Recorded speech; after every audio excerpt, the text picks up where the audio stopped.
المنظومة التي خرج بها نادي النصر في لقائه مع الرجاء المغربي وطريقة اللعب التي لعب فيها المدرب ماسترو ساعدت الفريق أن يظهر بهذا الأداء المميز.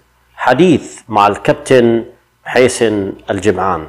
لاعبين الوسط وايضا كذلك المنظومه اللي اليوم شاهدنا فريق نادي النصر والطريقه اللي لعب فيها المدرب كاسترو ساعدت في ان الفريق يظهر بهذا الشكل الممتاز. ويمكن الشوط الثاني شيء طبيعي ان الفريق خلال ما يسجل 3 أهداف بان الرتم يقل، خاصه فريق نادي الرجاء كان هناك عنده تبديلات ايجابيه ساعدت في ان الفريق يتحصل على اكثر من فرصه وكاد انه يسجل هدف ثاني وثالث تقريبا. كابتن عبد الملك.